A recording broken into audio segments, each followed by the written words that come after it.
What up, YouTube? What's good? So, your girl is tired,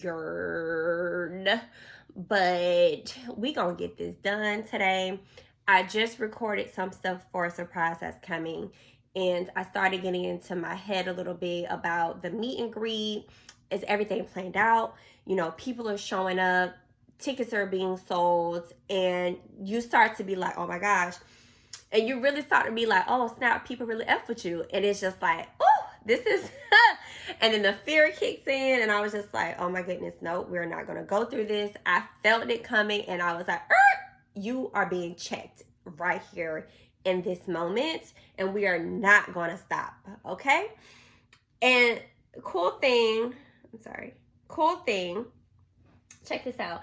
I found these little rocks and I have them placed close to me. I have some on my desk, and this one's courage, love, almost shaped like a little heart, hope,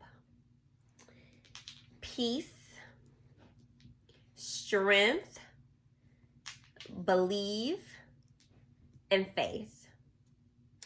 And when I was looking at these, because I only buy things with intention, I was like, you have all these things. And number one, I have God. So what are you fearing? Why are you fearing? Why is this coming over you? People love you. People trust you. People support you. And you can do this. So if you haven't brought your ticket for the meet and greet, I highly suggest you get a ticket. Don't wait to the last minute. Because I've had people say, I'm going to get my ticket. And then tickets are being sold. And these particular people haven't gotten a ticket. And I'm like, if they're gone, they're gone. It's nothing I can do. So if you're intentional about coming, get the ticket. Because I don't want to deny you at the door. I don't want to do it. And it ain't going to be me. It's going to be somebody else. Because I'm going to be hanging with the crew. All right. So anyway, I'm super uber excited. And let me tell y'all something. This is just between you and me, you two, because I'm not recording the podcast yet. Believe in yourself. Believe in yourself so much that when everybody is doubting or saying, are you sure? Or I don't know what you're doing. Continue. And also, no matter what the numbers look like, remember what you're doing it for, and have the courage, the faith, and the hope continually that you're doing the right thing, because you believe in yourself that much. And I'm talking to myself, but I want to share that with you. As I encourage myself, I want to encourage you too. All right, but we're gonna get into this in this podcast. All right. What up, crew? What's good? Welcome to another episode of the Crew Book Club podcast. How are you all feeling today? If it's like, girl, we Gucci over here, keep it P, keep it pushing, keep that same energy. Spread it around the world. Whenever you walk into a room, light it up, honey. And if you like, girl, I ain't feeling it today, that's okay. Hopefully after listening to this podcast, you will be on and popping. Ooh, shout it. Oh, I gotta play that when we get off. All right. Well, as you can see, I'm feeling good, feeling great. Hey, feeling good, feeling great. How are you? Before I started recording, I was telling you two how tired I am. And it's tired. My eyes want to be closed and talk to you, but I cannot do that. I will keep them open because YouTube is looking at me. And when you're going to look at this video, I don't want to be looking cray. Okay? All right. So with no further ado, we're going to get into my favorite segment of the show, and I hear it's a lot of you guys' favorite segment of the show. Who gonna check me, boo? God is, and he is always checking us because we would deserve a good check to keep us in check, head to heart, girl, so they can be aligned. I love when God check me, and this week it's not a scripture. It is a real life checked moment. And if you follow me on YouTube, not YouTube, Instagram, you probably saw the post where I was getting baptized. Yes, I was baptized at 35 at my church on my birthday. It was Sunday, October 16th, 2022, and I will never, ever forget it. It was a forever changing moment. And people ask me, were you baptized before? And I have been baptized as a kid. I was probably around 9, but it wasn't like a choice thing. Like, I really didn't know the magnitude of what I was doing. So, you know, you do what your parents say. You go to church. It's the whole moment. You wear the white dress. You get in the water. They dip. You come out. And everybody's like, oh my God. And I'm like, okay, whatever.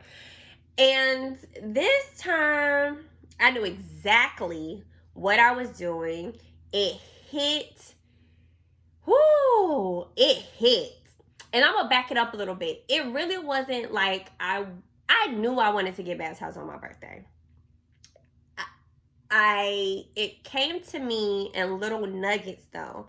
The first nugget it came to me was my daughter asking about it. And I remember leaning down to her. My daughter's 8. She'll be 9 in December. And I said, well, do you know what you're doing? Do you understand why you're doing it, you know, and what does it mean? And she was just like, yeah, we talked about it in children's church and yada, yada, yada. And I'm like, okay, so is it something that you want to do? And she was just like, and I said, listen, only do it when you are ready and you fully understand what God is asking of you to do. And she was like, okay, I'll wait. Done. And then it hit me and I was like, did I have a choice? And I said, did I willingly get baptized and give my life to him? Yeah, I confessed to him that he is God. I did that, but I never took choice to go in the water. And when the pastor started preaching about it and the importance of making that declaration and making it publicly and all of those things, I was just like, you know, but I made it public. Would I just be doing it for what? And this particular Sunday, they had all the baptism pools out and it was like a whole thing. And I was just like, well, I don't want to do it that way. I didn't connect with it for that moment in that way. For the people who did, it was beautiful. I remember standing out watching it happen. And that Sunday, they baptized over 190 people. And it was the most amazing thing to experience and see people give their life to God. And I was just like, oh, wow, okay. So I'm sitting there, I'm like, all right. And he was clearly like, this is what I need you to do. And he said, for you to go to the next level that I need you to go to, I need you to leave it in the water. Y'all, I was just like, okay, I'm going to leave it in the water. And I was like, you know, I'm going to do it next Sunday. Not even realizing the next Sunday was my birthday. So I said, well, I'm going to do it. And that was before I realized it's my birthday. So we get in the car and I'm thinking about it. And then Monday, after everyone was baptized at my church, I turned on a sermon. And it was the transformation sermon. And Michael Todd was preaching about baptism. And I was just like, oh my goodness, are y'all teaming up about this? And that message resonated and hit me so hard. And I was just like, yep. Before I can do what God has asked me to do continually, I needed to get baptized. I needed to take all that what was in me before, and I needed to leave it in the water.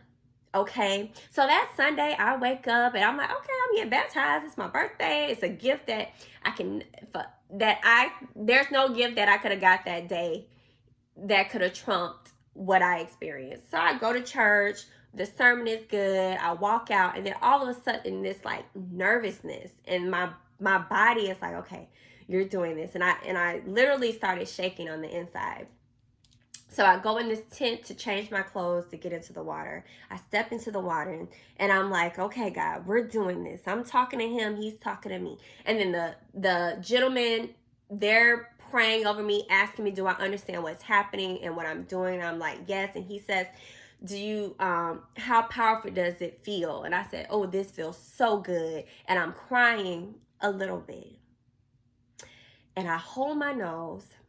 And he dips me into the water. And I come out, and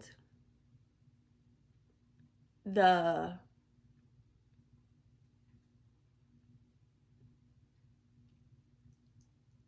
felt it. I felt all the doubt.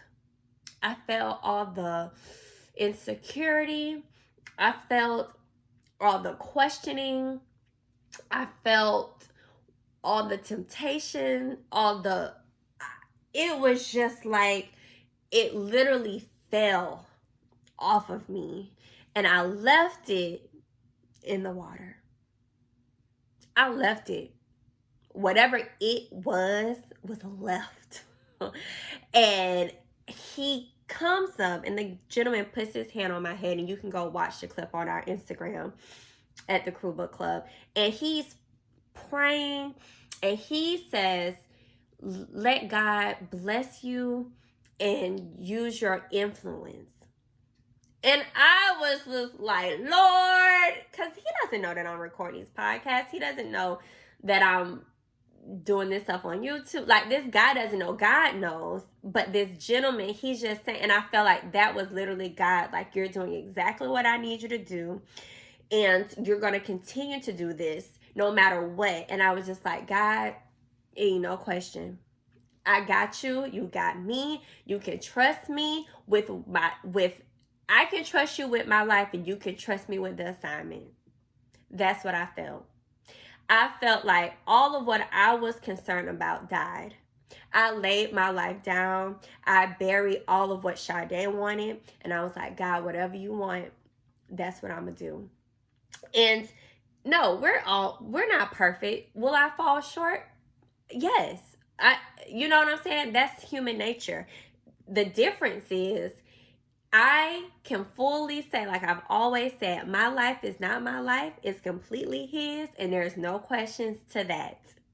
And you guys don't know this, but it's something that I struggle with daily before I left it in the water. And that has not, some of those thoughts that I had are completely gone. And I was just like, I left it in the water. So I ask you this before we close out this segment of the show. What do you need to leave in the water? Oh, okay. So that was who Gon Check Me Boo God is. He is always checking us. All right, so let's get into chapter 5. Faith it till you make it, baby. Yes, faith it till you make it. You know, this book, Bamboozled by Jesus, is the bomb. .motherfucking.com. How God tricked me into the life of my dreams. And y'all, I feel like I'm being bamboozled sometimes, and God is just tricking me right into the life that I dreamed about. All right. So chapter 5, faith it till you make it. You know, Yvonne Orji started hosting anything on a microphone: wedding, baby showers, funerals, all that. And she says here on page 59, faith in it requires you to operate from a place where your problems are already solved, even though they're staring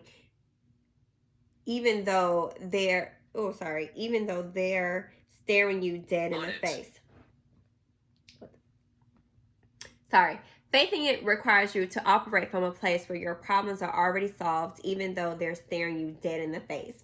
And this is where it's like, for her to be finding any way to do comedy and to make extra money and to perfect her skill set is just amazing. And it made me think, like, there's no excuses. Like you got to be out here ready to get it and faith in it and perfecting your craft all at the same time. You know what I'm saying?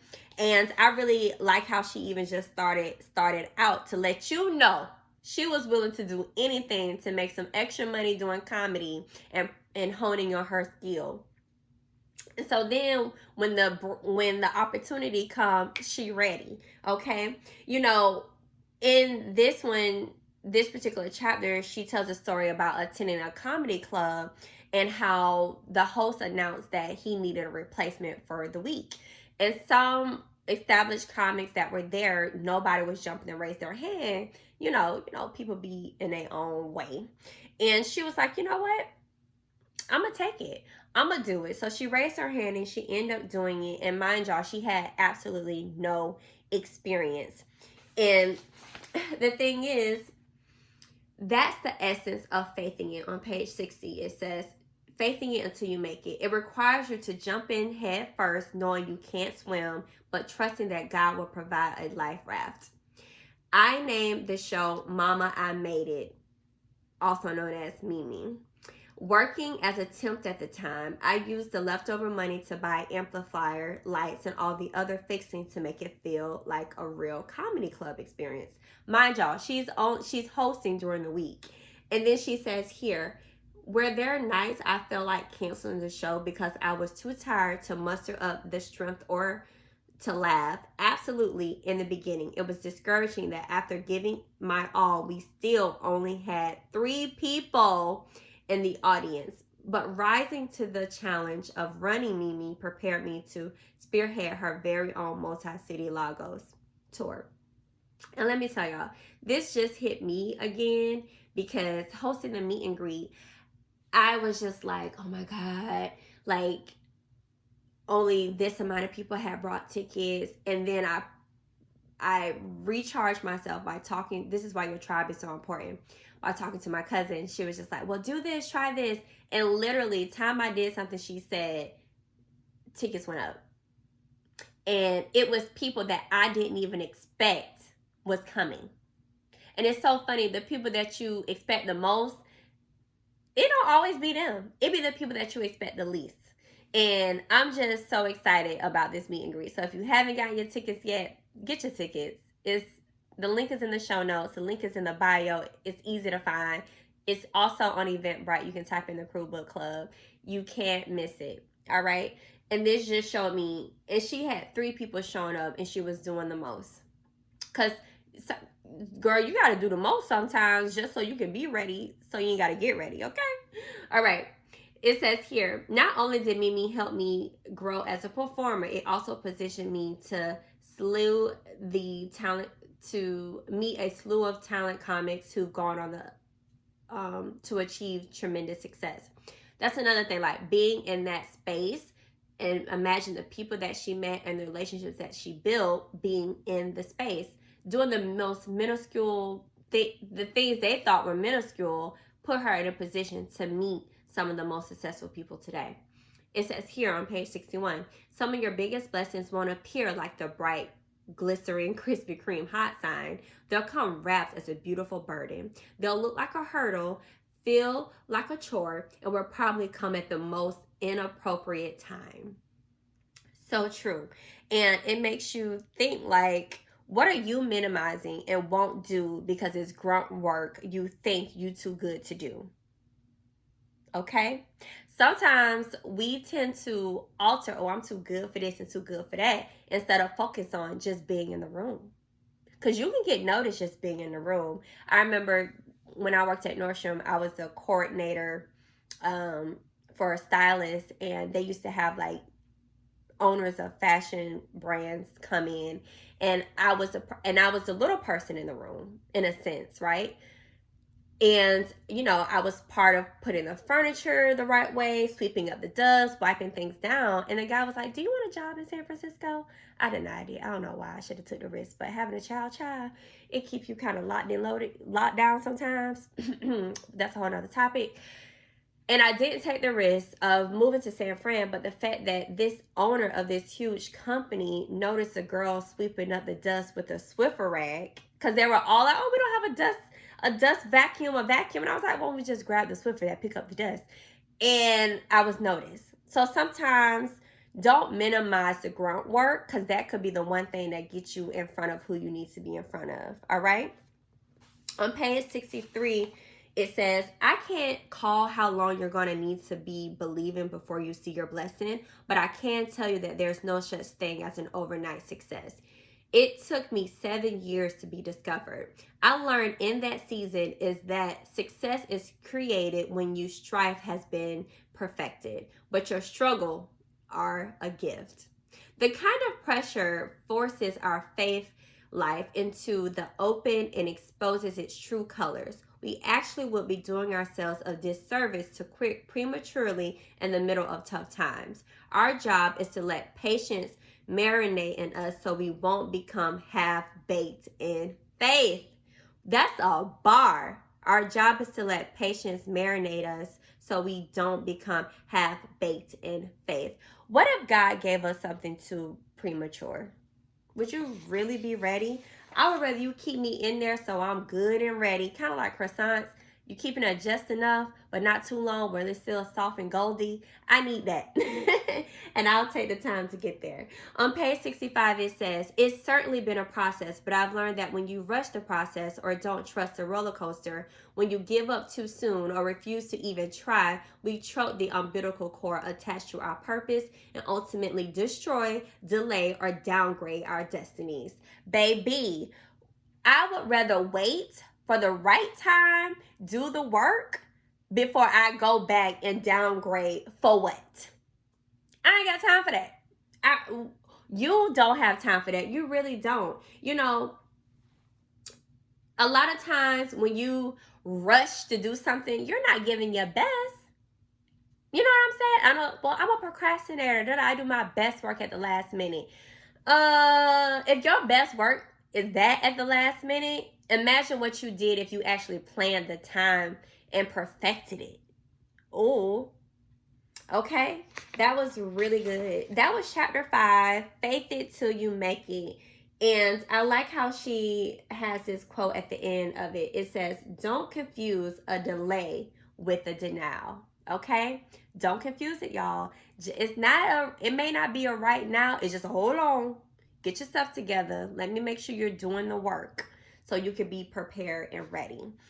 Oh, faith it till you make it. I love that. I think that's gonna be my my mantra this week. Faith it till you make it. Faith it till you make it. Okay? Chapter 6, it talks about, the title is Pressure Bursts Pipes, but also makes diamonds, honey. Okay, you can't wanna don't come out here thinking you gonna be the diamond and you ain't have no pressure. Okay? You scared of the pressure, but God need to apply the pressure so you can become the diamond, sis. All right? It says here on 68, your points of pressure reveal your strengths and weaknesses and also form the catalyst for change in your life.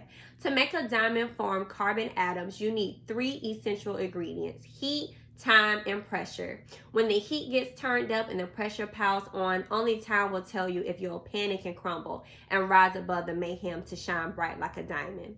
Shine bright like a diamond. Year before I booked Insecure, I experienced one of those diamond making pressure points. Only it came in the form of soul-crushing career disappointments.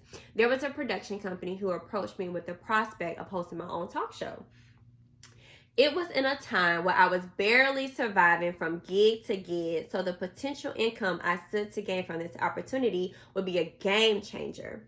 My patience and resilience was being tested like Jesus after fasting 40 days and 40 nights. Oh, girl, you know you starving, all right? She says here, I heard through the grapevine that they've given someone else a recommended nice size contract. When they finally came back with my rate, it was so low that I was borderline disrespectful. The nothing I had was still better than a little they offered. Ooh, that's a bar. I declined the job. See, this is where knowing your worth is so important. And I remember someone telling me this week, well, I was saying that I'm not going to put up with certain behavior from clients and not listening to me, the professional in real estate. And they're like, well, you ain't making that much money to be picky about who you work with. And I said, no. It's not about being picky. It's about the respect. Because if you're devaluing what I'm saying now, what makes you think you're going to value what I say in the future?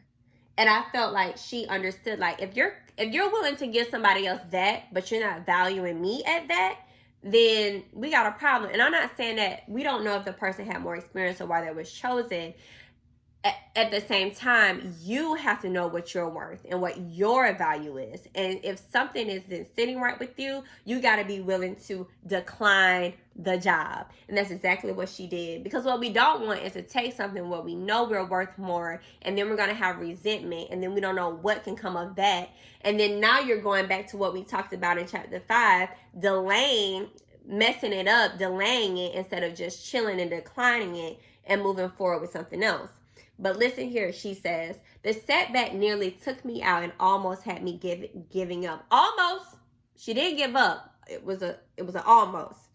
But after a few months, I came to myself and learned to turn my pain into power. My annoyance became gasoline, and once lit, it sparked a drive so intense that I almost didn't recognize myself. Woo, woo. Have you ever had a setback, and instead of letting it consume you in a way, you use that to put a fire up your behind? Okay, tell me something. When they get sick, page 70, when they get sick and tired of being sick and tired of their present predicament, it unleashes the best within. They're finally ready to discard logic, suspend reason, and go balls to the wall to give it their most uncomfortable, vigilant effort. And that's where I'm at. I am not the one to be sitting. It's balls to the wall, freight train 2023. You better watch out. The rest of 2022, you better watch out. My time starts right now. This is a me season, okay? Do not play with me. And I want you on that same tip, sis. You better let people know, do not play with you. Okay? It's your you season. You got this. And don't let nobody tell you otherwise. Okay? Know your value. Know your worth. You set the table. I told y'all before, like, I'm not asking to be at nobody's table. I'm going to make my own. And there's plenty of room for you to come. But you can't be intimidated if you sitting at this table. All right?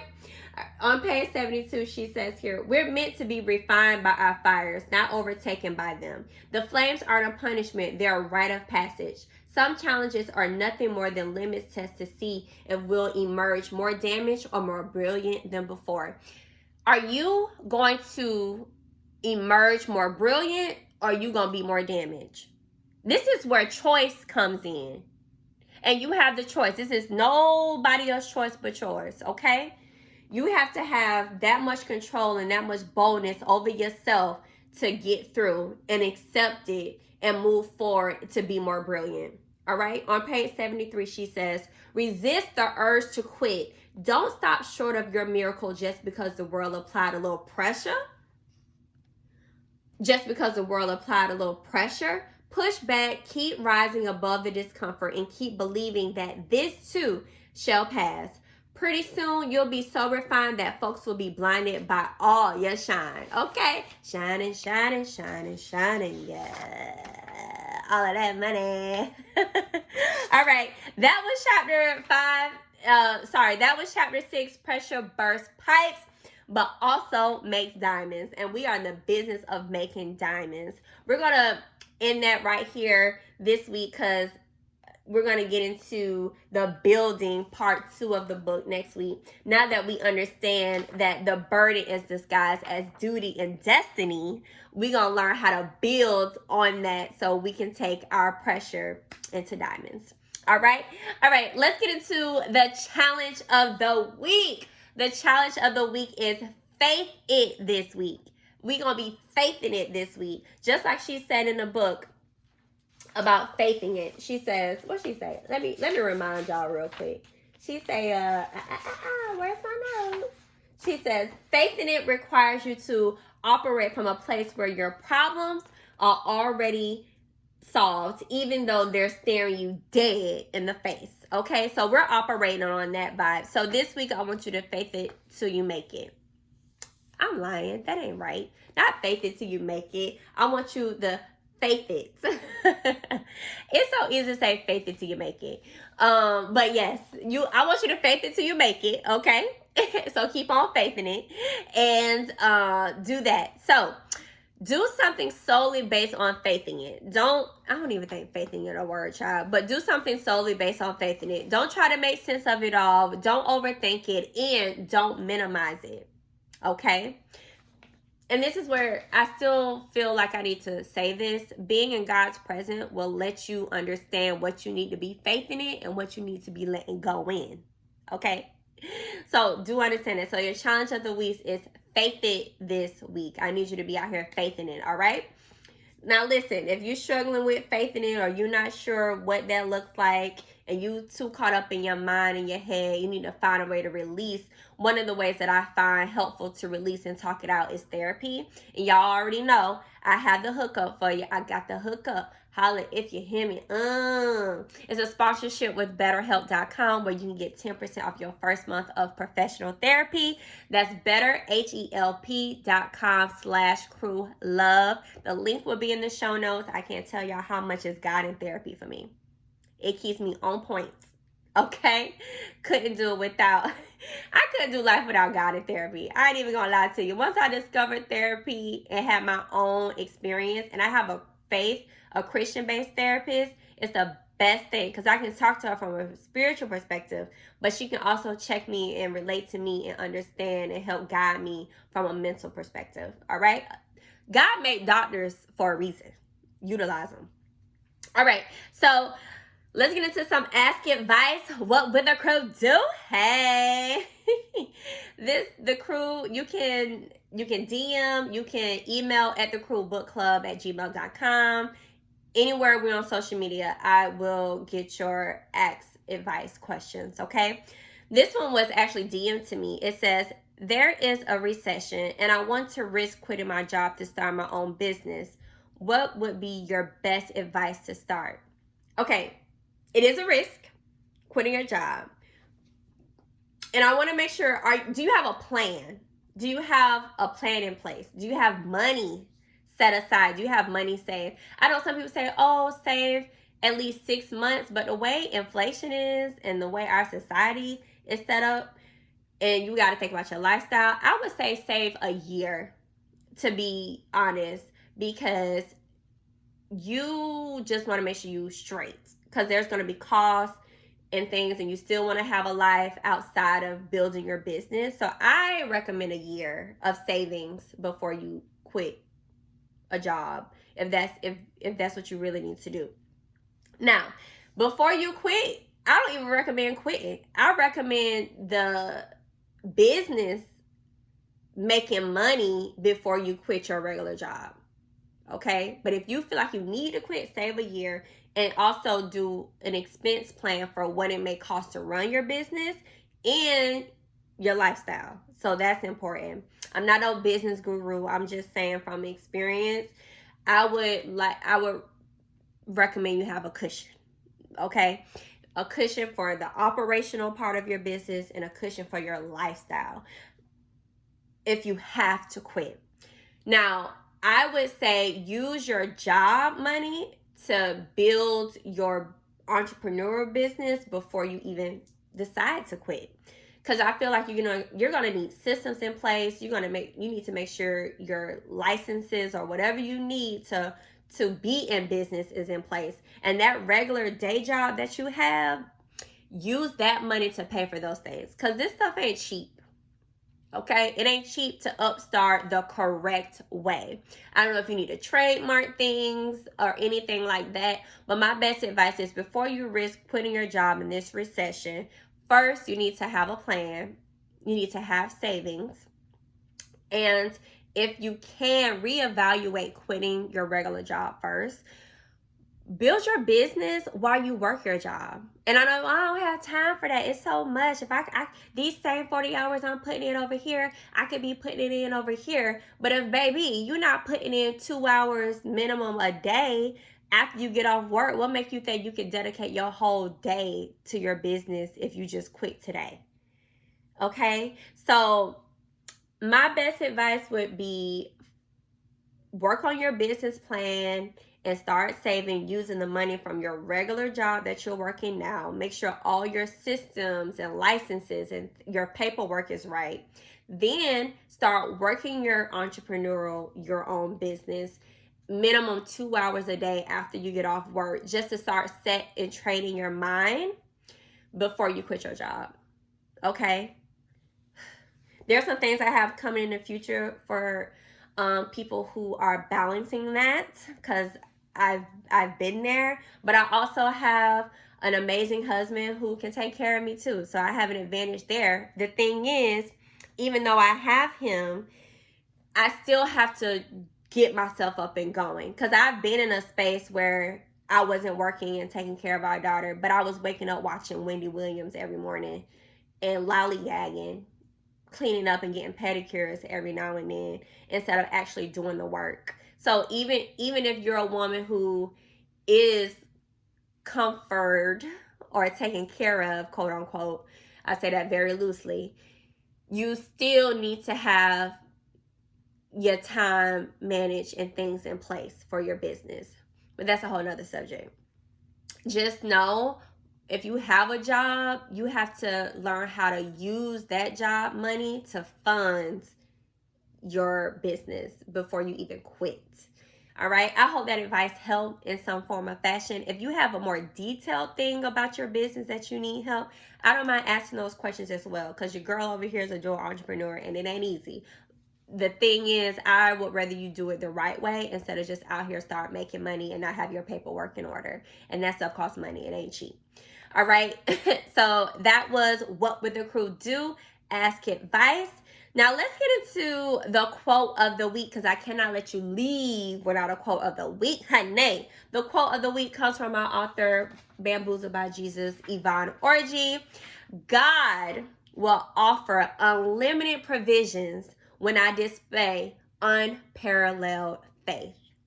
When God see me showing my faith and doing the work, he will give me unlimited provisions. All right? Now I need y'all to go out into the world and show me what that faith do. Thanks for hanging with the crew. I'll see y'all here next week. Later. Ayy.